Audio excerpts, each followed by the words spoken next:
They have a reason. I think they play a lot, and maybe he just didn't feel like Christie matched up well with Excalibur Blades' alpha.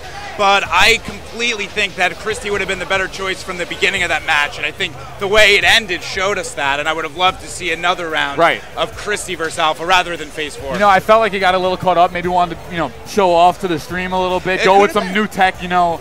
And he succeeded in that way a little bit because he did do some flashy things, but unfortunately lost the match 3-0. And this is not the time you want to be really going for flash, you know, over substance. Right, and as we see with now, so much on the line. As Quiggle will now head to the losers for the first time, let's talk about a little bit on our next match here. And this is a good match. FC Blackberry versus Hoodless. Upcoming star in the game, been placing, going to a ton of tournaments, always placing within top 5, top 3. And Blackberry, the young gun, something to prove, new age of DOA. Once again, we go to this old versus new school type feel. Absolutely. I mean, again, Hoodless is a player I've only become familiar with more recently. But he's always been around. Yeah, and I couldn't be more impressed with the way he plays. I mean, I think he's really, really up there in the very highest tier of player in DOA. I see him up there. When he is playing his best, and not that this isn't even a stretch, he can easily compete with Excalibur Blades, with Lopido, with Quiggles, all with the top players. You have that much confidence in the young man. I do. I really do. I think he's that good, honestly. And I think he's going to show us. He's out to prove it this tournament, too. You know what? And from a neutral standpoint, I'm on the other end, man. I've seen this guy not make the money a couple times out of mistakes. He had the money.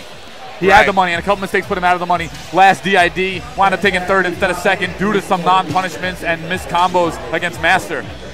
This tournament, I believe in him, but he has to prove it today. Anything less than a top 2 finish to win the trip. Come to a second event to win the trip again. Winner's side has 2 chances to get there. Would be a disappointment in my mind.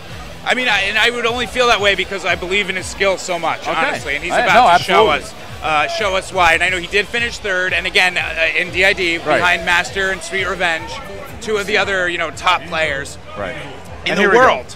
But again, and let's see now, Blackberry's no slouch. Again, to be in winner's side of this top 8 with this field is an impressive feat. Absolutely. And here we have Blackberry taking the first bit of damage. Will Christie's evasiveness be enough to win this set, or will it be Rig and his stances, his plus in stance? His kick stance is phenomenal.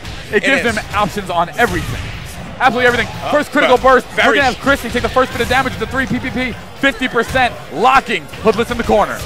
And a very strong start from Blackberry. As I said, not to overlook Blackberry, he's very strong too, and he's showing us why. Absolutely. You know, Blackberry went through a ton of people, including myself in this tournament, and he's been strong the entire time. Christie has been proving him well. He hasn't used Rachel once, despite how much he uses her. It's been Christie the whole time. Drop combo by Hoodless. Right, and Hoodless will answer back, though. I don't see him laying down, but that's what we like to see. Hoodless does have the life lead in this bout, and as much as, here we go, Blackberry trying to come back, a high crush there, down punch, locking him in the corner again. Christie in the corner, you don't want it. You need to get out.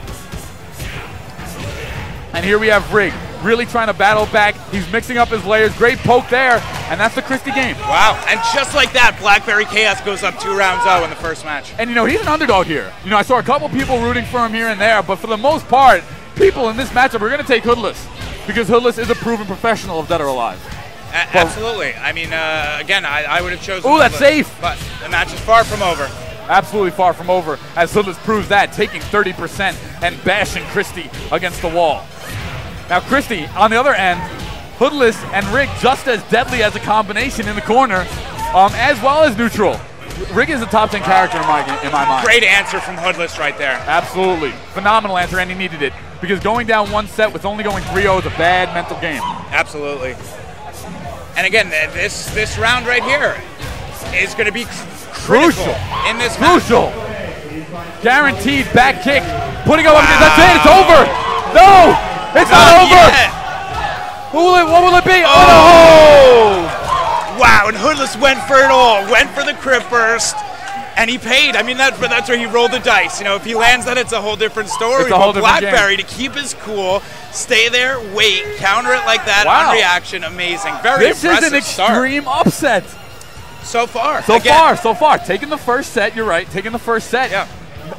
He's going to go fight again, so we're not going to see Zach. He has Zach in the bag. He can pull him out I would have been shocked if we saw Zach here. I think he should stick with Rig, and he needs to just get comfortable up there and do what he can do. But a great start from Blackberry. Amazing. Great low hold there, and that's a time where, you know what, the low hold did help because he was able to get up. Blackberry taking that first bit of damage. Ooh, no punish. Great launcher there by Riggs. 4 hits, 9. There's 13, 30%. Another hit following up, and he's coming with the aggression, and that's it. Great answer by Hoodless, and he needed to start this match strong. Come off strong. I totally agree with you. Come off strong. Punch, 6 KKK up against the wall. Critical burst here in round 2. And right now, Blackberry immediately coming back with an answer. Great punish. Throw punish, very underused in Dead or Alive 5. A lot of people like to go for the stun mix-up. They like to go for the agility of offense. But right now, Rig is locked in the corner. Hoodless needs to respond. Wow, okay, so here we go. Taking another. Such an even match. Great, I mean, it's great. It could go either way. It really could. Each round. You know, right now, to give the Blackberry credit, he is amazing with the delay of his strings. He's literally delaying them over and over and over again, and it's really mixing Hoodless up, taking that big damage. But as we said that, yeah, great combo by Hoodless, taking about 50% health. Right, and now here's the Hoodless. There's the floor reset, going for that launcher, a kick this time to mix it up. Blackberry not out of it. He's saying, come on, Poppy. There's that critical burst power slide, Poppy. This is going to be close. This might kill. It did. It killed. Oh, my goodness. 60%, Christie. And that's the kind of round, the kind of comeback that can really, sticks with the person who's on the short end of it. What? I mean, who thought 60% from that one? Rig you can tell he's fired up. Amazing, and amazing by Blackberry to know the damage well enough to realize Sit down stun, he might be in trouble. This is the most devastating thing in DOA. Great dodge. What a hold. You know, Blackberry he looks prepared. He does. He feels prepared, he looks prepared. He looks confident. This is it. This is it. That's it. Wow. Phenomenal job by Blackberry Chaos to win the first match of the winner's side of top 8 at this amazing tournament. Creating chaos, Blackberry Chaos. Absolutely. What a performance. That was incredible. Oh my goodness, that was amazing. Incredible. And again, talk about an underdog. And again, it's hard to say, call him an underdog. He came out of the winner's side into this top 8, but that's what the mindset was in this. Hoodless was really considered, and he still is. I mean, don't get me wrong, he's not out by a long stretch, but I mean, that's a major upset at this point. It really is. And I suddenly don't feel so bad that he beat me because he just played so impressive. Oh, absolutely. And he's capable of that kind of play. He's a great player. I think that's really what he's showing to anybody right now. He just beat Hoodless convincingly.